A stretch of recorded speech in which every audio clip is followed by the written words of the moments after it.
Good evening, dear friends.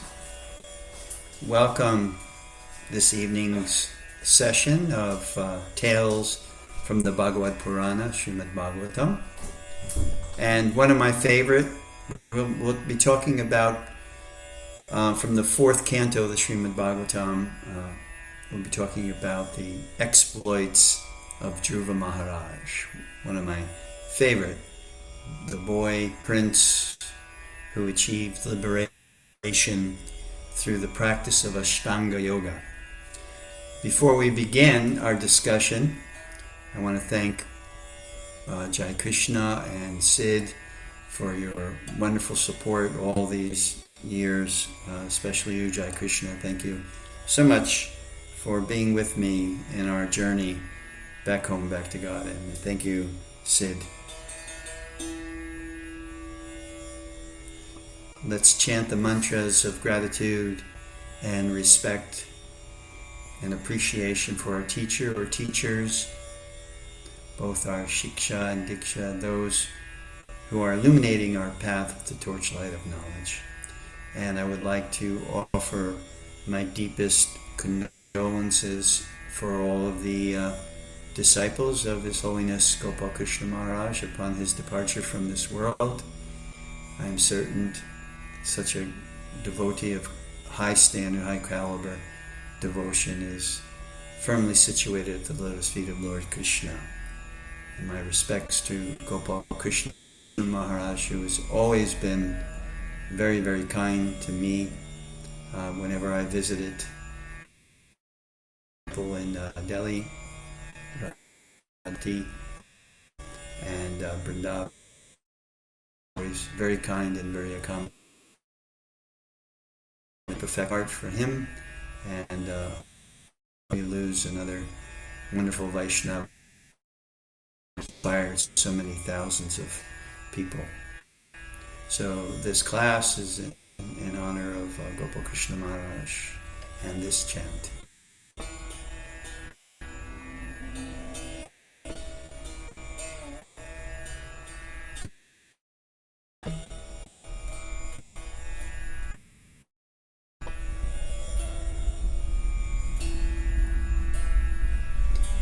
Oh,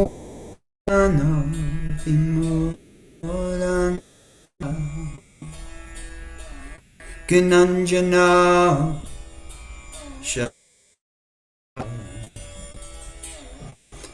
Chakshuru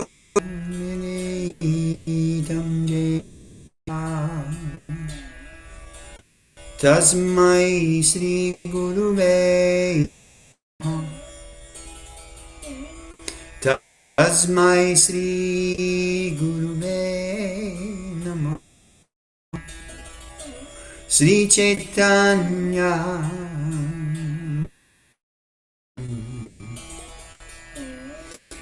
Stapitam Jena Putale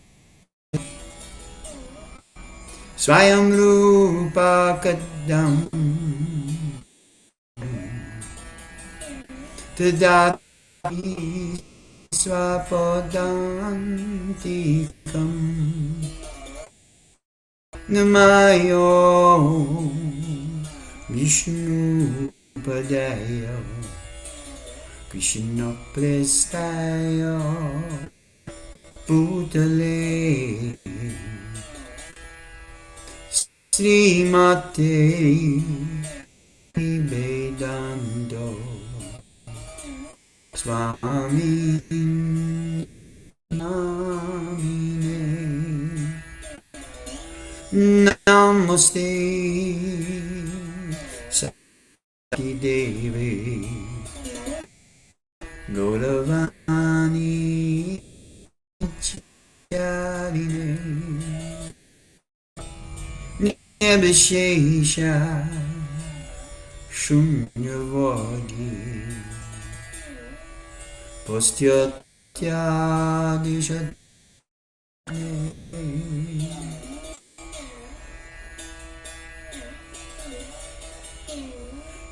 Sri Krishna Chaitanya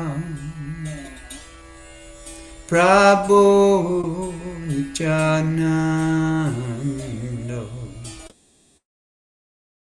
Sadvaita Adha Shiva Sadigo Breno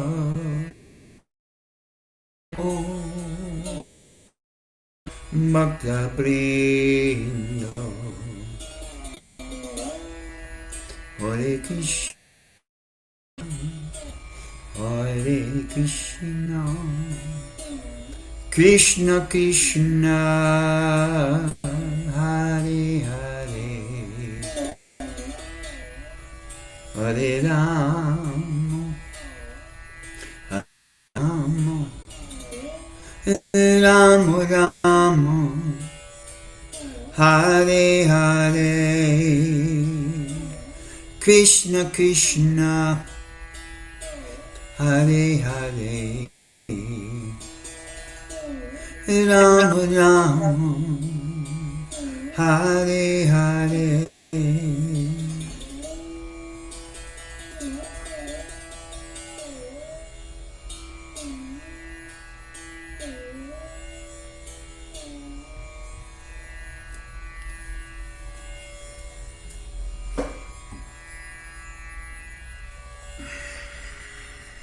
Welcome everyone to our session of tales from the Bhagavata Purana, Srimad Bhagavatam, and many of these tales that are coming to us from the Bhagavata Purana are about either great devotees or about the various incarnations of the Supreme, or in the 10th canto about Avatari Krishna, Krishna who's the source of all incarnation. So we are going to read about one such great devotee in the history of the Puranas in relationship to achievement of mukti or liberation. And that is the story of the young prince Dhruva Maharaj. At the tender age of 5 years old, he set out on his path of discovery by performance of the Ashtanga Yoga system in order to achieve his desire. This is called Sakama Bhakti. When we have desires in our hearts and the motivation to perform yoga, Bhakti Yoga, is to achieve those desires, then it is called Sakama, or devotional service that is performed in order to obtain something. So Dhruva Maharaj was such a devotee, and we'll find out why. And I wanted to give a little intro to Dhruva's situation. He is a great personality in the chronicles of the Bhagavata Purana, and his exploits are no less than extraordinary, amazing. So, Dhruva Maharaj was the son of King Uttanapada. Now, King Uttanapada was the grandson, I believe, of the son of Swayambhuva Manu, who was the emperor of the universe, and he was also the great-grandson of Lord Brahma. So he comes from a glorious, illustrious lineage of personalities. So his father's name was King Uttanapada. And King Uttanapada had two primary wives. The first wife, and the wife that he had most affection for, was called Suruchi. And Suruchi bore him a son called Uttam. His second wife was called Suniti, and Suniti was the mother of Dhruva Maharaj. So what is important to understand about Suruchi and Suniti: Suruchi, the mother of Uttam. Uttam was actually younger than Dhruva. And Suniti, the mother of Dhruva. What's important to understand is that in this pastime, in this Leela of Dhruva Maharaj, both mothers had a great impact on the direction that Dhruva Maharaj took. One was kind of a negative impact coming from Suruchi, and the other one was the positive impact of his mother Suniti. Now Suruchi was the favored wife of the king. She was gorgeous. She was a beautiful, beautiful woman. And the actual meaning of the name Suruchi is, Su means good, it means positive, etc. So Suruchi had external beauty. She was beautiful externally, and she incited the desires of King Uttanapada. And she was expert at using her charms in controlling Uttanapada.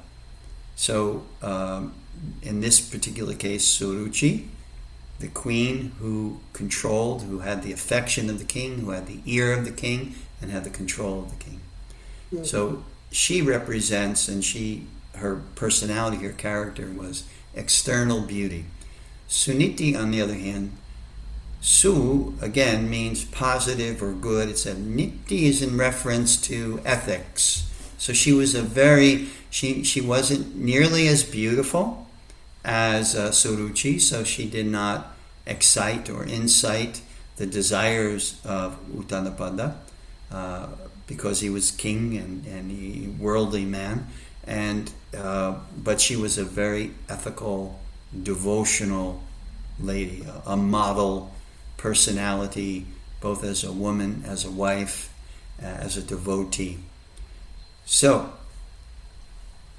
as is the case with sons or any children, you can watch any child seeking the affection of their parents. So this was the case. Uttam was the younger boy, the favored son of the favored queen Suruchi, who was more external, more concerned about her beauty, was sitting on the lap of King Uttanapada.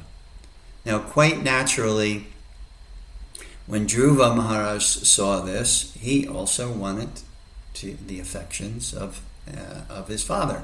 So he tried to climb upon the lap of his father, but he was immediately checked by Suruchi.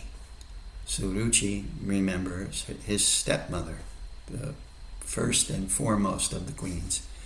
But he was immediately checked from going onto the lap of King Uttanapada.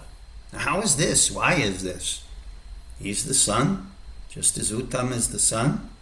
But Suruchi, because of her lack of character and more concern of the externals, and we see that in our course of life when we see someone who is really just concerned about the externals, how they appear to the world, various ambitions that they might have, material ambitions to the world, etc.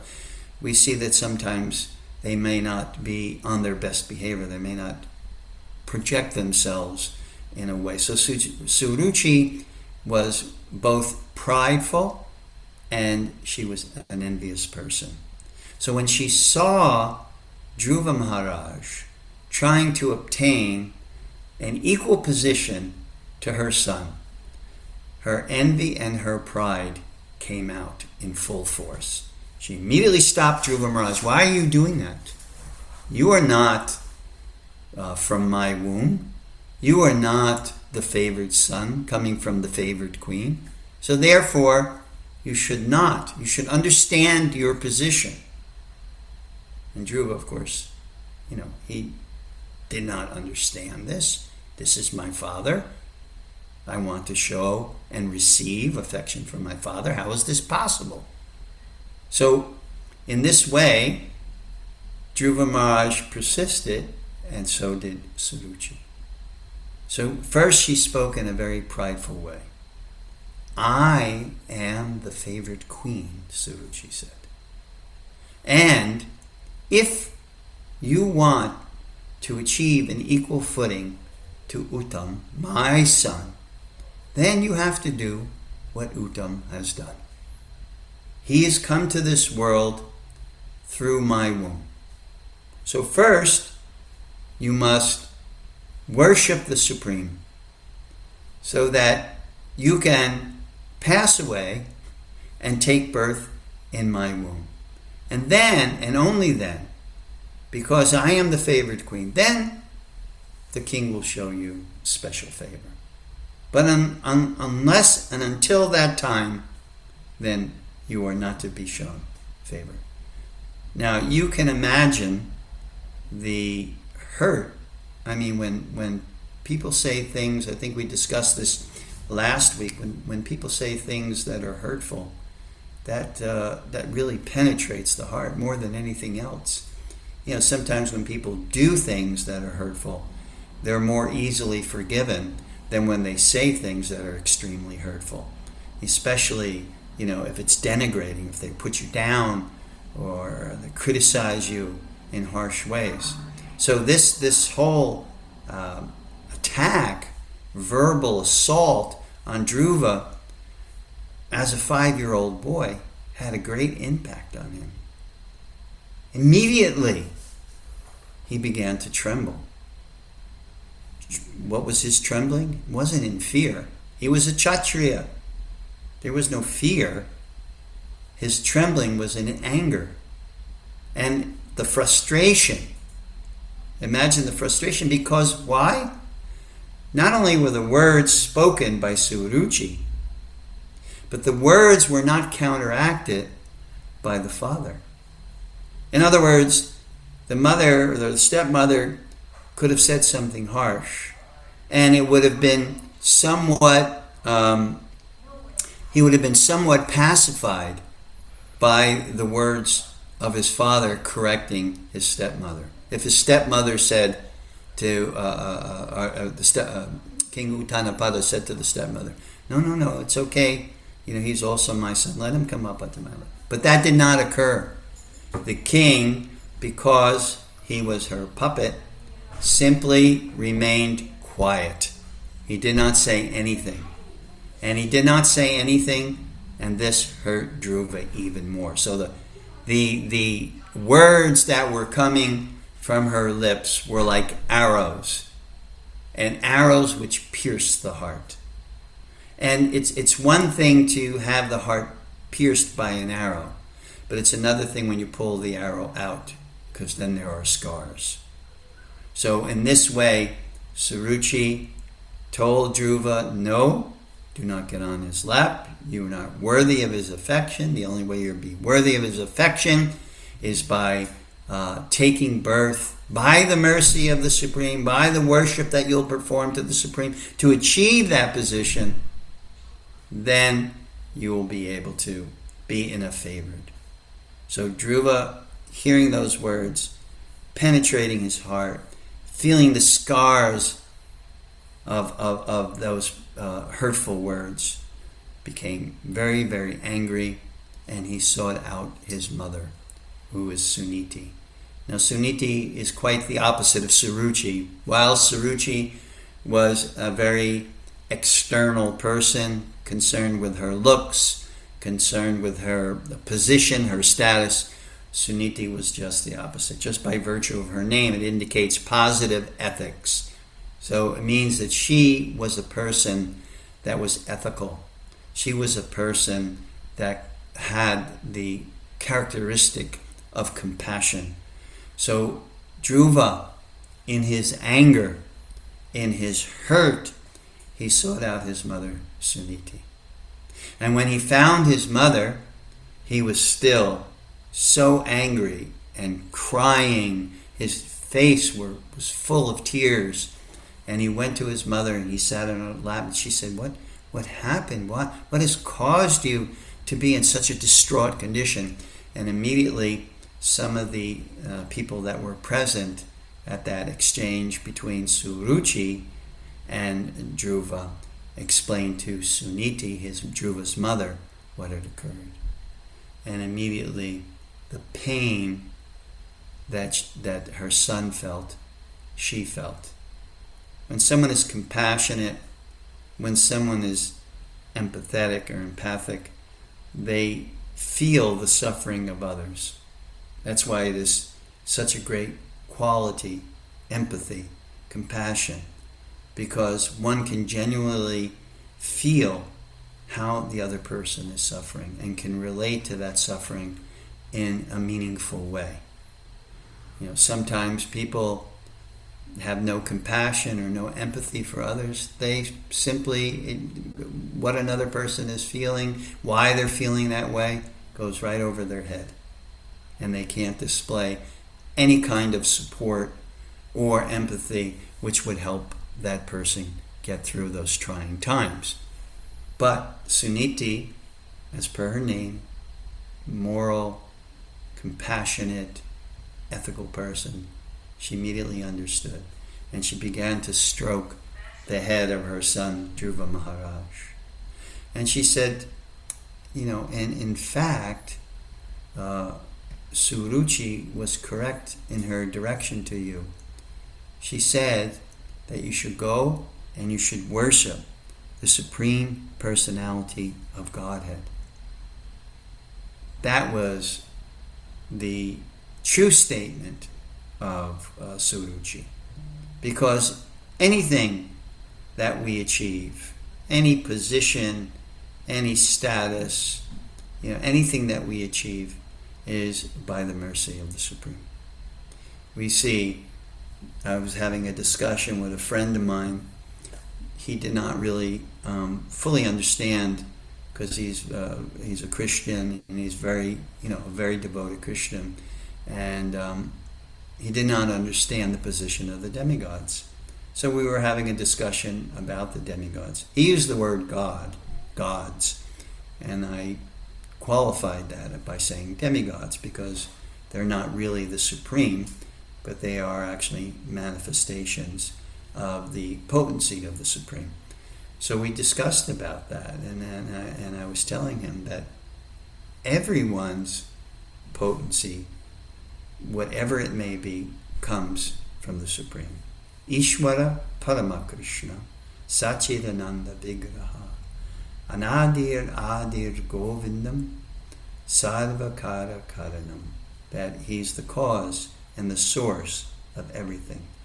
So in this way, we may differ in understanding, or at least I would. What I tried to tell him is that it's kind of like taking an undergraduate course and a graduate course, in the science of understanding God. That all of these details and particulars are within the Vedas.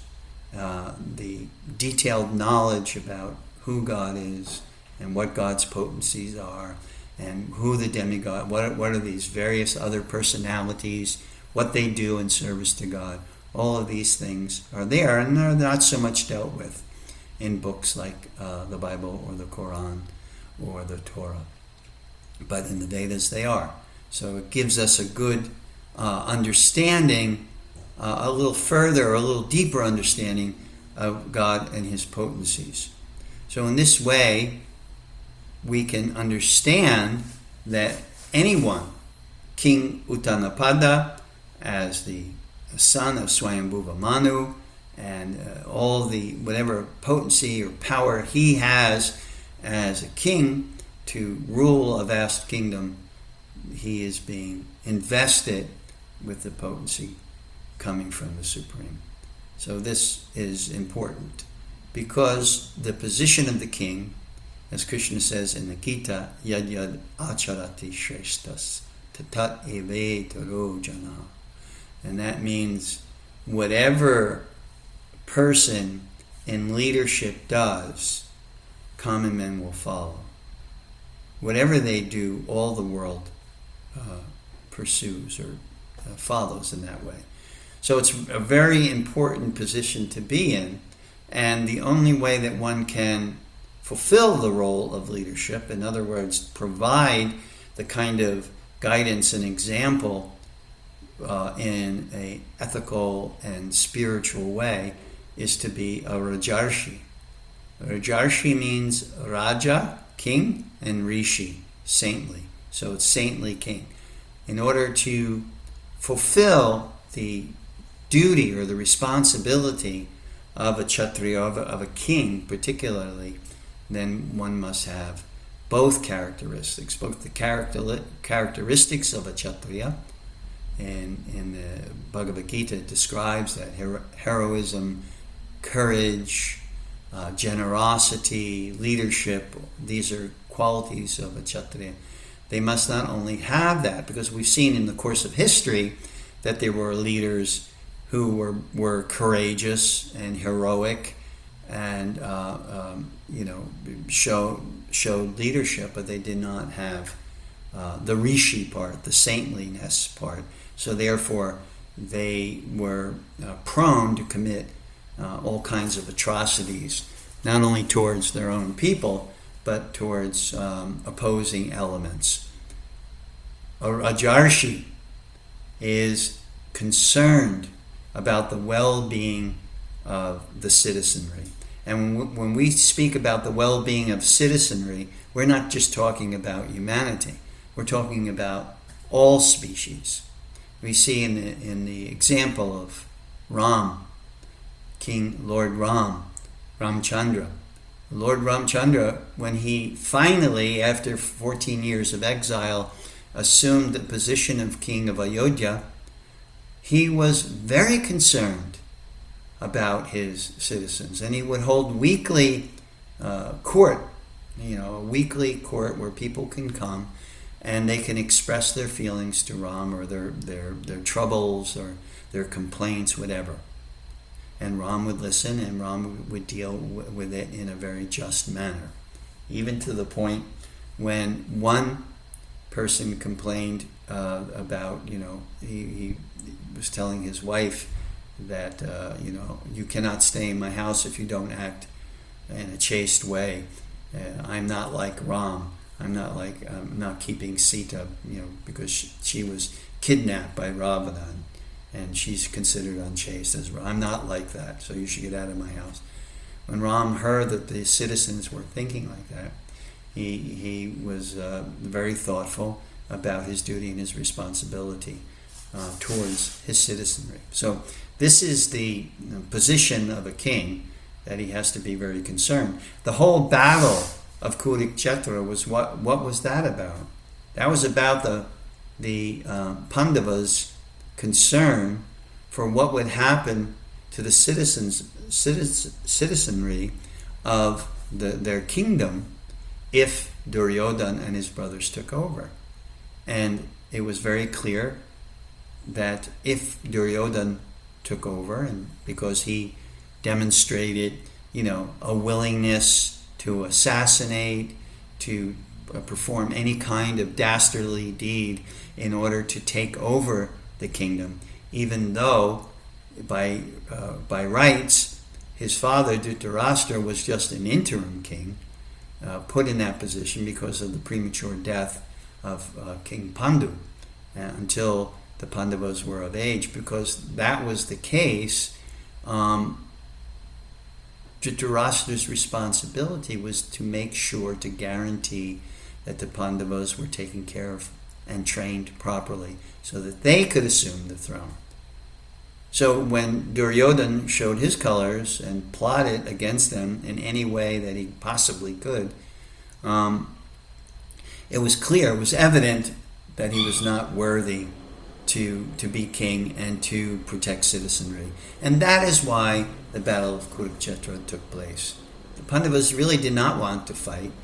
Krishna, in his position as mediator, offered, to split the kingdom. To have one of the proposals by Krishna was they would split the kingdom. That was rejected. The second proposal, give the Pandavas 25% of the kingdom, you keep 75%. That was rejected. And then Krishna's final offer was you give them 5 villages. For their Kshatriyas, they have to rule over something. And Duryodhana's response was, I will not give them enough land that can be put through the eye of a needle. So this clearly demonstrated to both Krishna and the Pandavas that Duryodhana had to be removed because he would not serve the people properly.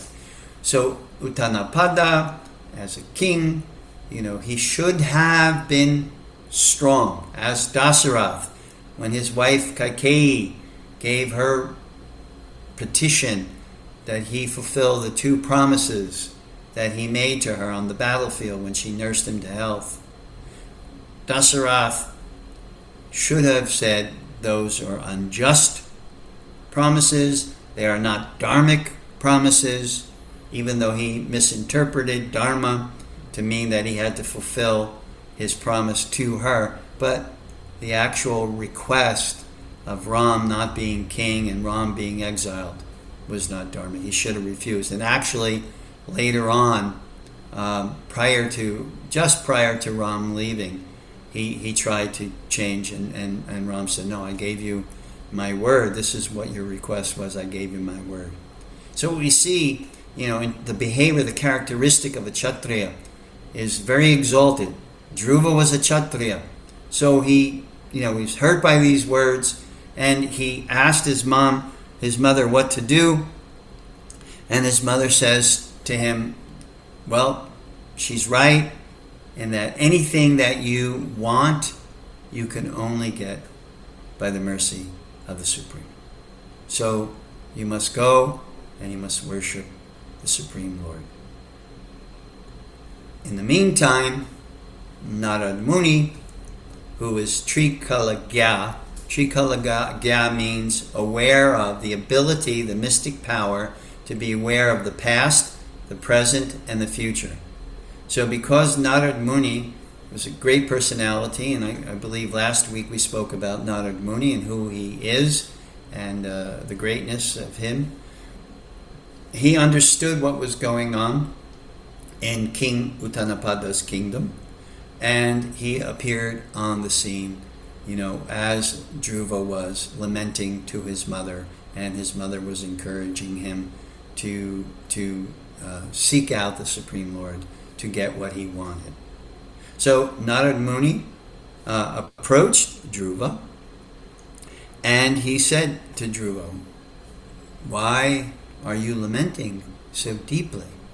And Dhruva explained to him, about what had transpired between his stepmother and himself and King Uttanapada.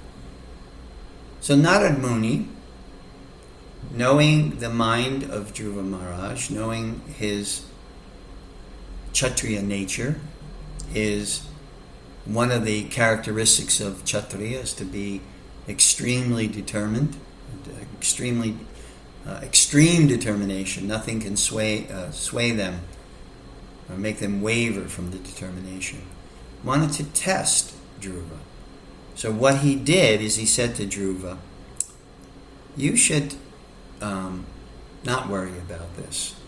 In our life, and of course all of this is very accurate, in our life there are going to be many ups and downs.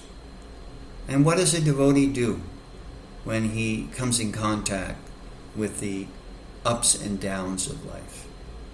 He is neither distressed or overly distressed or overly elated. Right out of the 2nd chapter of the Bhagavad Gita, when Krishna first introduces the concept of yoga to Arjuna, the word that Krishna first uses, he gives many different definitions of yoga in the course of the Bhagavad Gita, but the first definition, he says, samatvam. Samatvam means equipoised. So Narad Muni instructs Dhruva, be equipoised. Don't worry about this incident. See that it is a learning experience for you. This will help you to grow if you are able to not be affected by the words of Suruchi. Not be hurt so badly that you're so angry that you just want to get back at her and your father for the way they've treated you. Rise above that, Dhruva.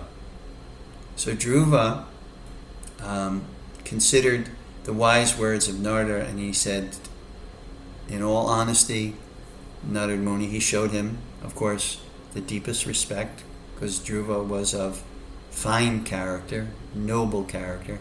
He understood the position of Narada Muni. But he was honest. He said, I really can't do that. I would like to do that. I think what you're telling me is probably the absolute best thing. But within the core of my heart, I have to be very honest with you. I want a kingdom that's greater than my father's kingdom.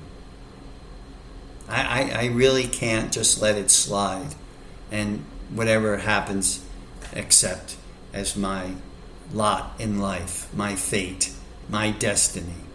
No, I can't accept that. So Narada Muni, smiled, understanding Dhruva's nature. So he said, so what can you do, Dhruva? If that is not the situation, what will you do?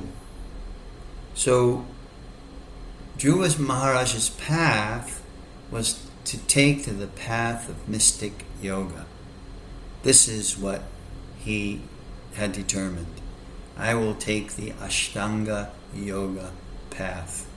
And if you read in the Yoga Sutras what Ashtanga means 8 limbs. So it's the 8-limbed path that Patanjali explains in the first pada of the Yoga Sutras. And what are those 8 limbs? Yama, Niyama, Asana, Pranayam, Pratyahara, Dharana, Dhyana, and Samadhi. We see the 8-limb path that's there.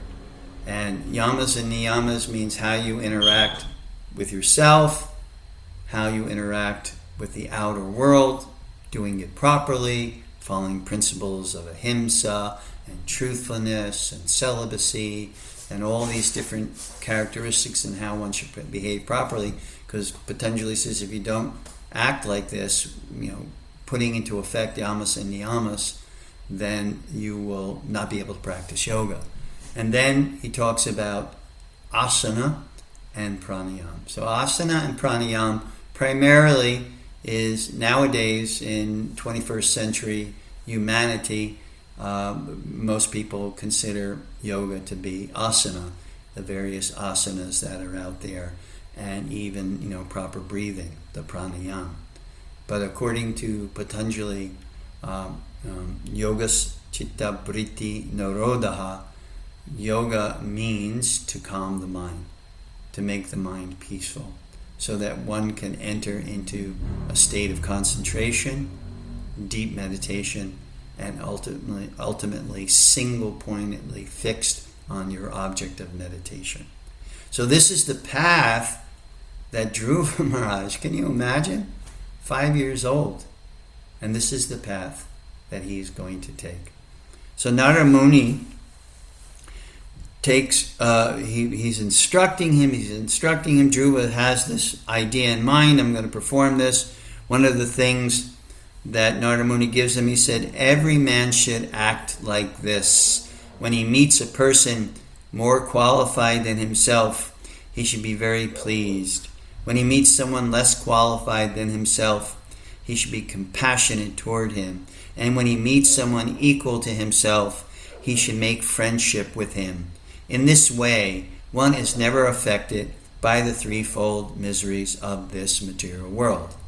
Adi Bhautik, Adi Atmik, and Adi Daivik. So these are the threefold miseries of this material world that he's referring to. Adi Bhautik means it comes from other living entities. Miseries or distresses that come from other living entities.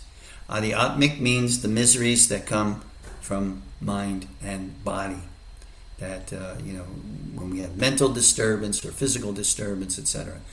So other living entities, mosquitoes, and other living entities cause us distress.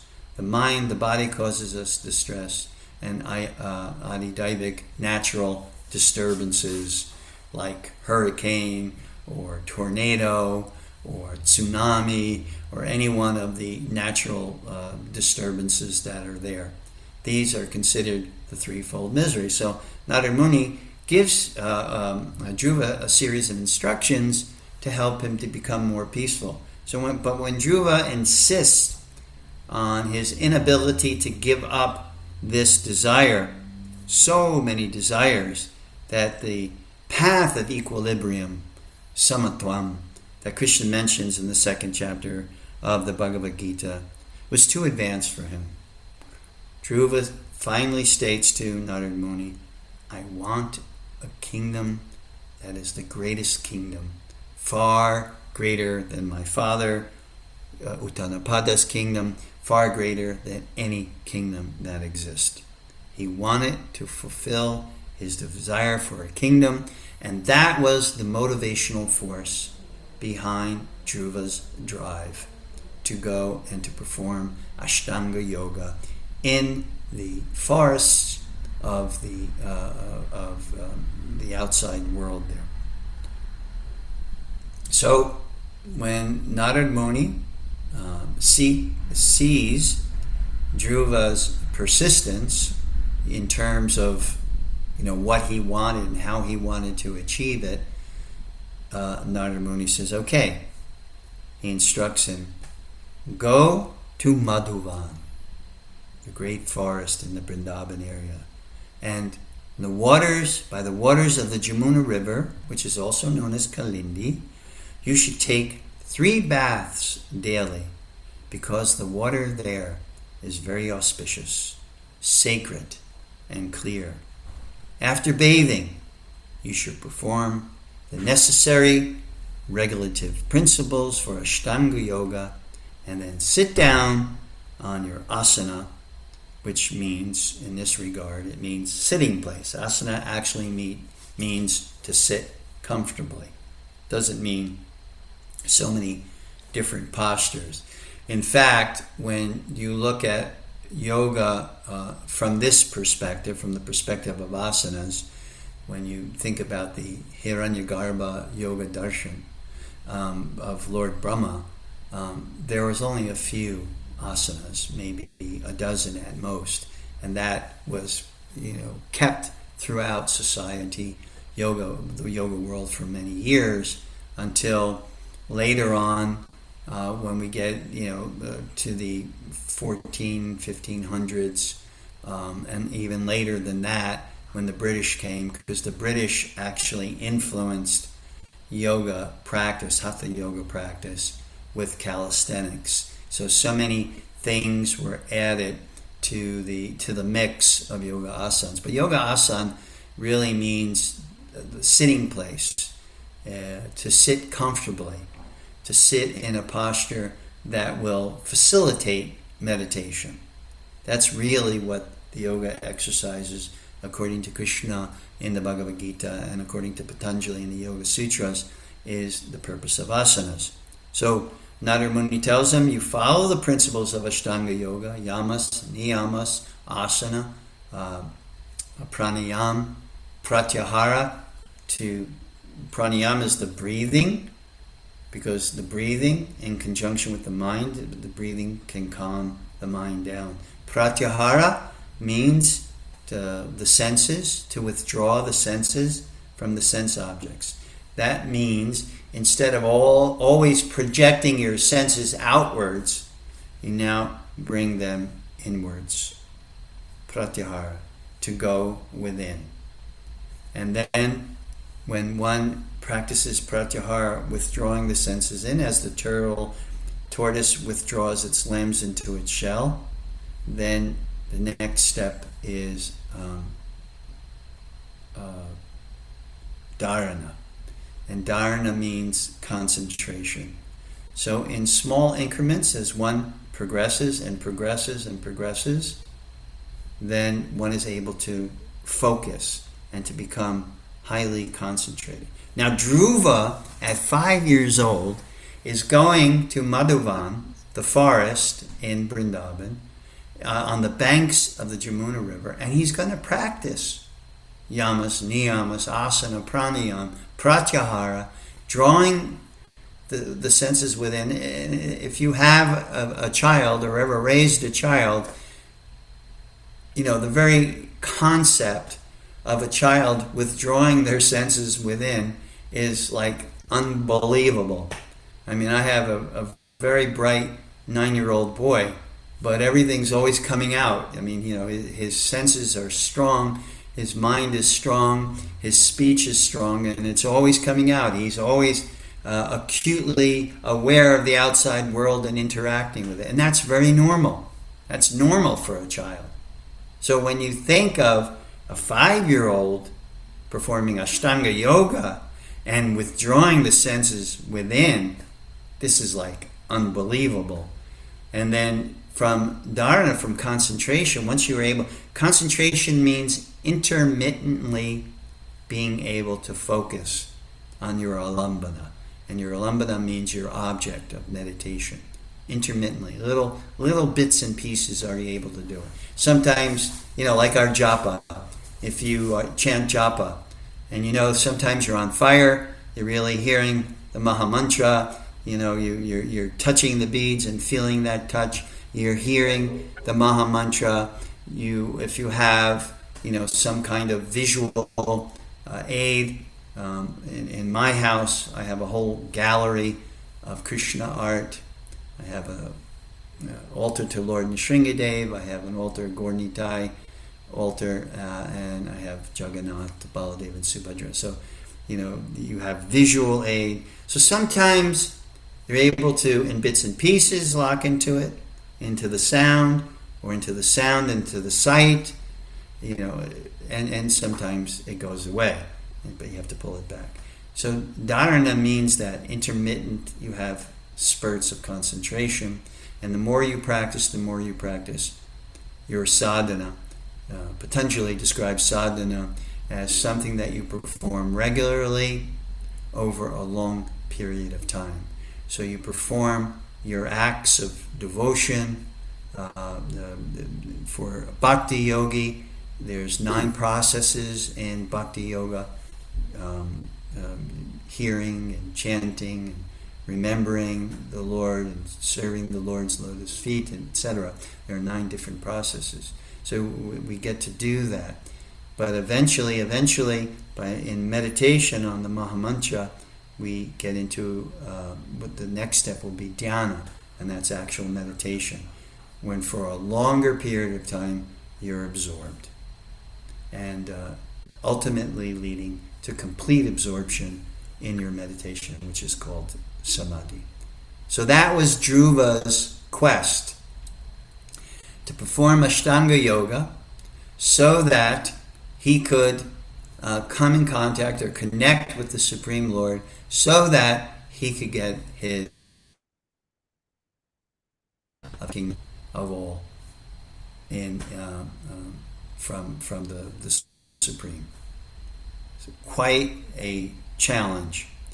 So Ashtanga yoga is not a gym exercise, but a practice to concentrate the mind on the form of Vishnu. And Prabhupada mentioned that one purport in the Bhagavad Gita. So Dhruva begins the whole process. He sits on his seat. He practices the 3 kinds of breathing exercises, and thus gradually, he begins to control the life air, the mind, and the senses. He's completely freeing himself and purging himself from all material contamination, and with great determination, great patience, he begins to meditate on the form of the Supreme Lord. This is the four-armed form of Lord Narayan Vasudeva. So, in order for him to do that, how is he going to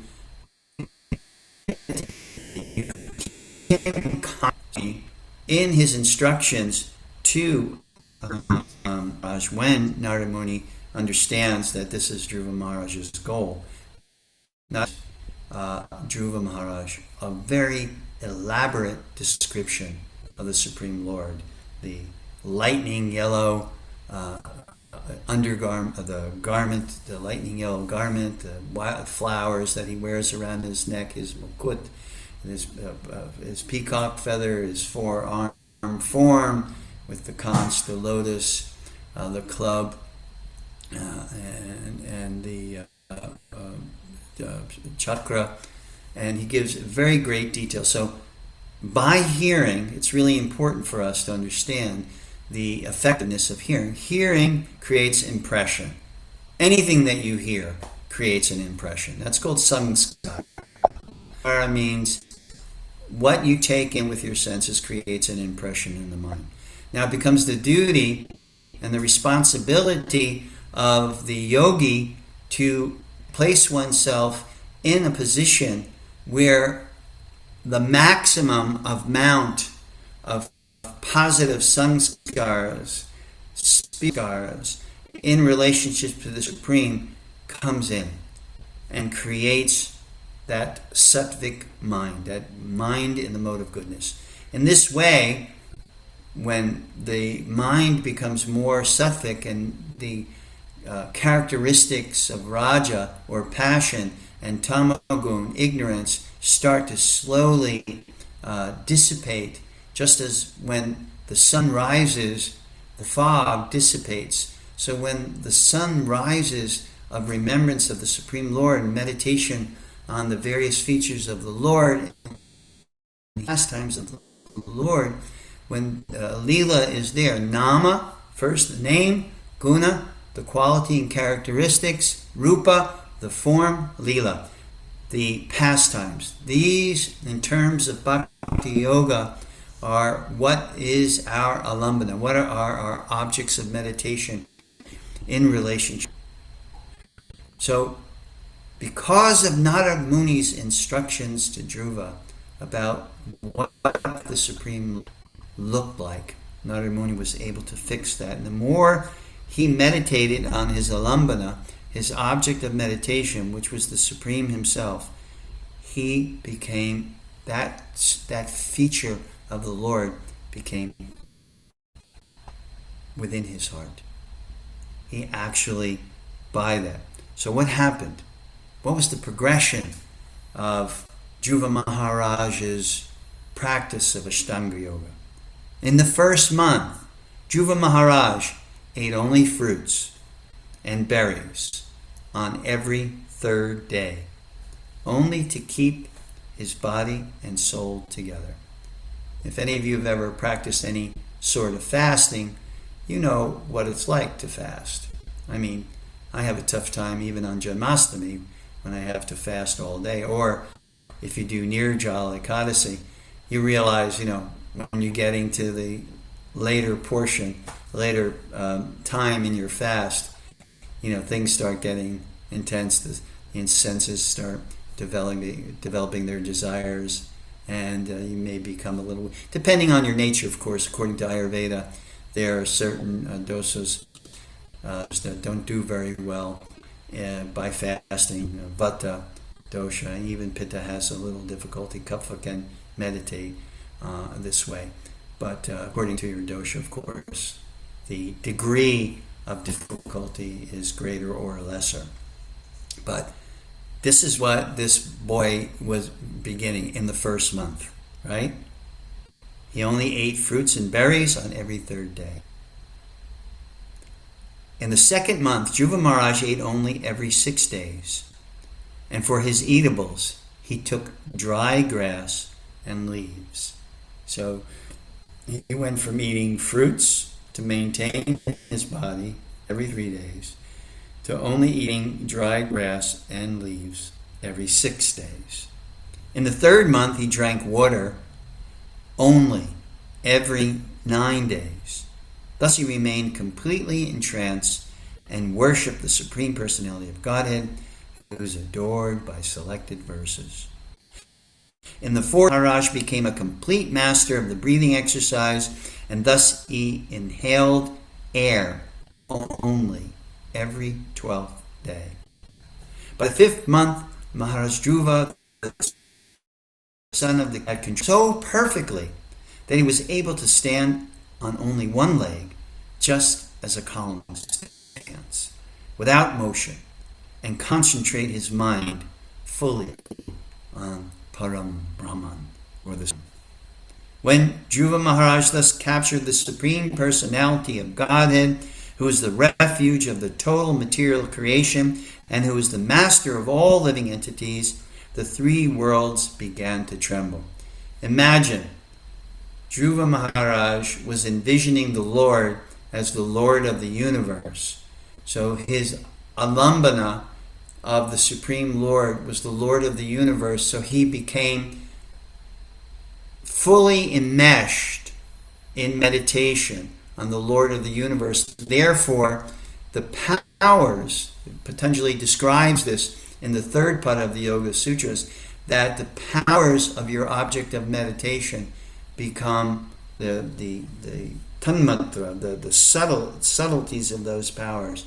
You begin to develop mystic power. So Dhruva Maharaj, in his meditation on the Supreme as the controller and the source of all the universe, started affecting the universe in his meditation.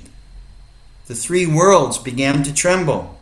As Dhruva Maharaj kept himself steadily on one leg, the pressure of his big toe pushed down half the earth, just as an elephant being carried on a boat rocks the boat left and right with his every step. Then Dhruva Maharaj became practically one in heaviness with Lord Vishnu, the total consciousness, due to his fully concentrating and closing off the holes of his body. The total universal breathing became choked up, and all the great demigods in all the planetary systems felt suffocated, and thus took shelter of the Supreme Personality of Godhead. My Lord, we can't breathe. This young boy is performing austerity so severe that he's choking off the entire universe. Please do something to relieve us of this distress.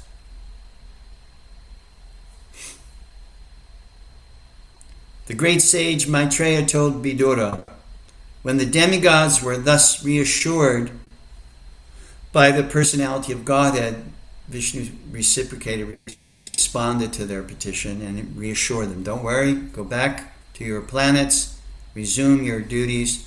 I will go and see this boy. They were freed from all fears, and after offering their obeisances, they returned to their heavenly planets. Then the Lord, who is non-different from the Hasra Sirsha incarnation, got on the back of Garuda, who carried him to the Madhuvan forest to see his servant Dhruva. The form of the Lord, which was brilliant like lightning, and in which Dhruva Maharaj in his mature yogic process was fully absorbed in meditation. So Dhruva Maharaj now was internal, fully internal, absorbed in this form, this transcendental form of the Lord. This form within his heart all of a sudden disappeared. Thus Dhruva was perturbed and his meditation broke. But as soon as he opened his eyes, he saw, standing before him, the Supreme Personality of Godhead, personally present, just as he had been seeing the Lord in his heart. Out of his causeless mercy, Dhruva Maharaj was aghast. I mean, he was just bewildered by the absolute presence and potency of the Supreme Lord, the brilliance and the beauty of the Supreme Lord. So he was just a young boy, and he didn't know how to express his gratitude and the overwhelming emotion that he was feeling in his heart. So he submitted to this, and the Supreme Lord, knowing, gave him his mercy. He touched his conch shell to the head of Dhruva Maharaj, and Dhruva Maharaj was able to pour forth like a waterfall, glories, beautiful prayers glorifying the Supreme.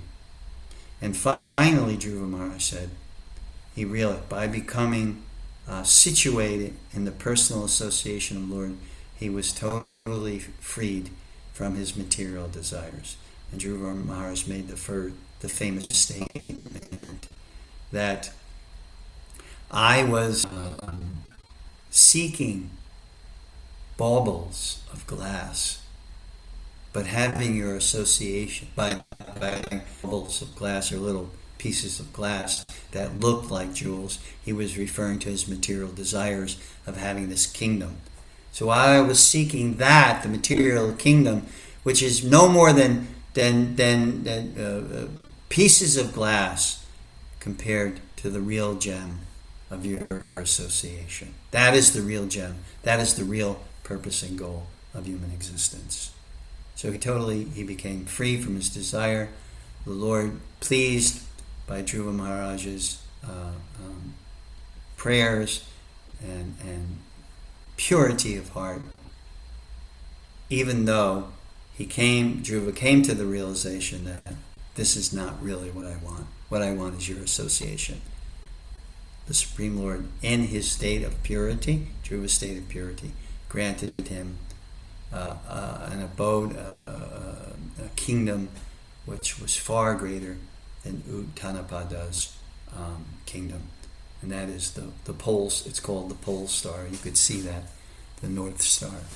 And Dhruva was given that kingdom, and for many, many thousands of years, he rules over that kingdom and has become the illustrious, great personality that he is known to this very day. And this is why I decided one of the tales that we should hear about is the tale of Dhruva Maharaj and his quest to obtain the darshan of the Supreme. So it is 8:01. Thank you so much for being with me this past hour and listening to the glories of Dhruva Maharaj. For a few minutes, I can open, to any questions or comments you may have, and I will try to the best of my ability to answer those questions.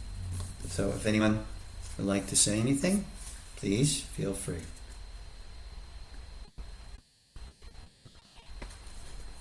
Prabhu, I just want to thank you for all the years committing to this every week.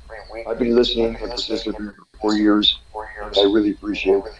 Your darshan, it's the only association I get here on the app. Thank you very much.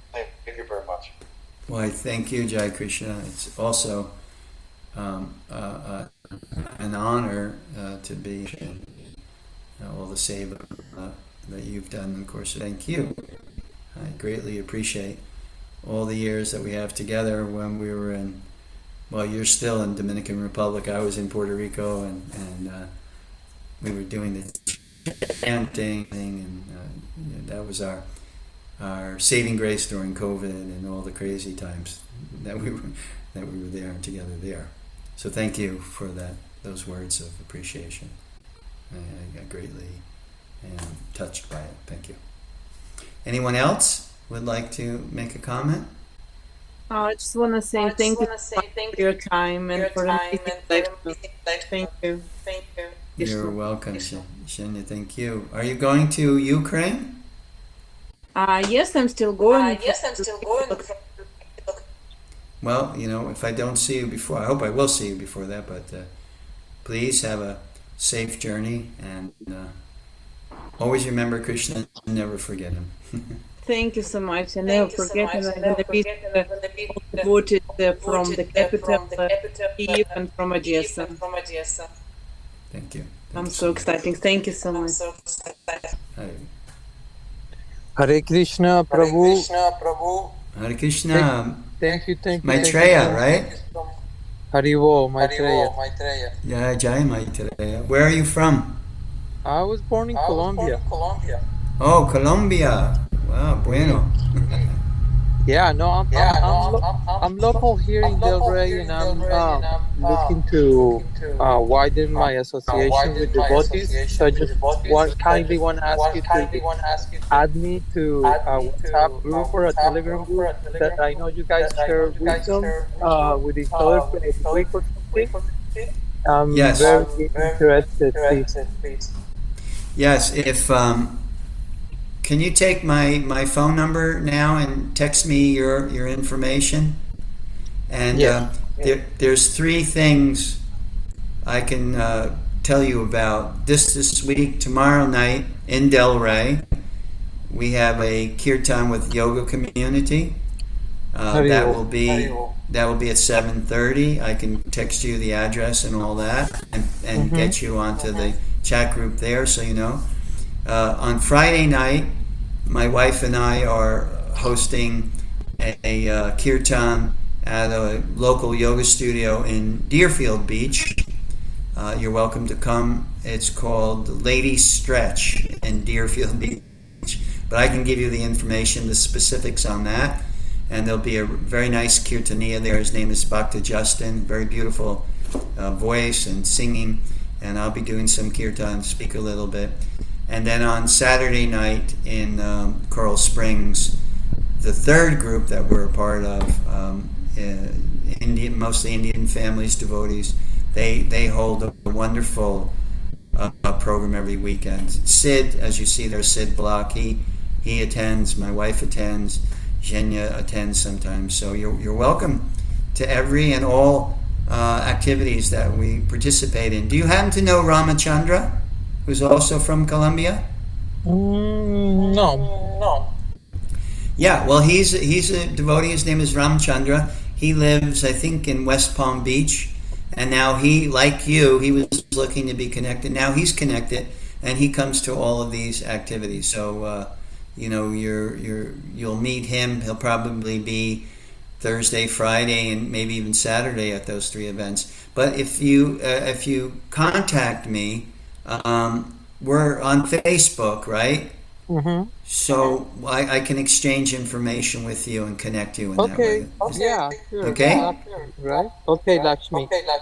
Thank you so much, Maitreya. Pleasure meeting you. Thank you for attending. Hare Krishna.